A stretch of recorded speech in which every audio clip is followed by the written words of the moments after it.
नमस्कार दोस्तों, smart investing में आपका स्वागत है जी। आज बात करने वाले हैं भारत इलेक्ट्रॉनिक्स लिमिटेड के ऊपर, बेल के ऊपर।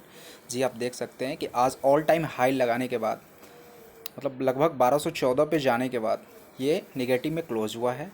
जी आप दोस्तों, इसका कुछ हम पिछले कुछ रिटर्न्स का डेटा देख लेते हैं। जैसे 1 वीक का डेटा देखेंगे तो 2.30% का है, और एक मंथ का डेटा देखेंगे तो लगभग 7% का है। 1 ईयर का डेटा देखेंगे 128% का, और 5 साल का 84% का, और मैक्सिमम 7072.35% का इसने रिटर्न दिया है।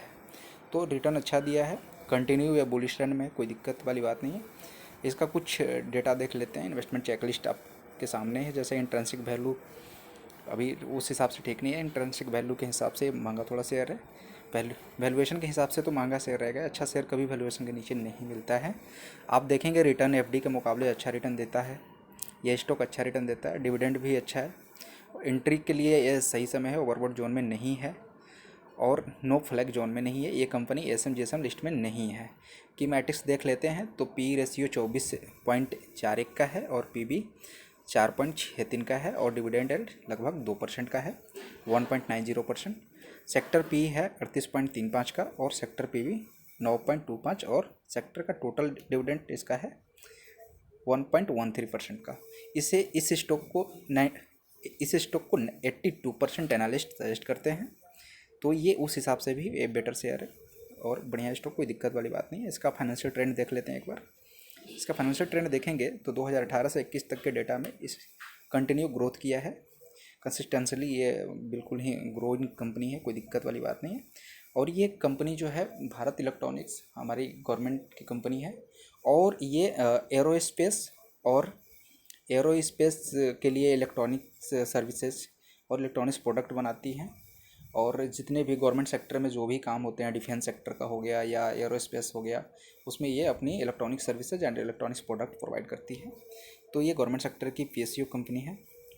और इसका कोई भी होल्डर के प्रोमोटर्स की होल्डिंग्स प्लस नहीं है, आप देख सकते हैं। और यहाँ पे थोड़ा सा डिक्रीज़ हुआ है म्यूचुअल फंड का डेटा, तो कोई इसमें दिक्कत वाली बात नहीं है। अब इस स्टॉक का ये तो रहा फंडामेंटल ओवरव्यू, शॉर्ट में मैंने दिया। फंडामेंटली स्ट्रॉन्ग ये कंपनी है, कोई दिक्कत वाली बात नहीं है।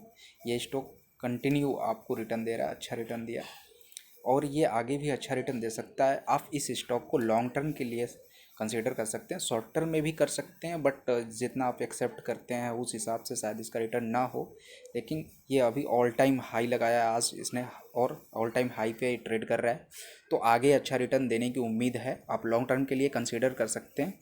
तो ये मेरा फंडामेंटल एनालिसिस था। और टेक्निकल एनालिसिस अगर हम जानना चाहें तो इसके लिए हमें investing.com के साइट पे जाना होगा। वहाँ पे हम देखते हैं कि इसके टेक्निकल इंडिकेटर्स क्या इंडिकेट कर रहे हैं, क्या सिग्नल दे रहे हैं। तो उसके लिए चलते हैं एक बार investing.com के साइट पे। जी हम आ गए हैं investing.com के साइट पे। आप देख सकते हैं यहाँ पे इसका चार्ट दिख रहा है, और टेक्निकल पे हम चलते हैं। टेक्निकल पे आप देखेंगे तो आवरली चार्ट पे भी ये बाइंग का सिग्नल दे रहा है, और डेली चार्ट पे भी ये स्ट्रॉन्ग बाइंग का सिग्नल है, और वीकली चार्ट पे भी स्ट्रॉन्ग बाइंग का सिग्नल है, कोई दिक्कत नहीं है। और मंथली चार्ट पे भी स्ट्रॉन्ग बाई का सिग्नल है।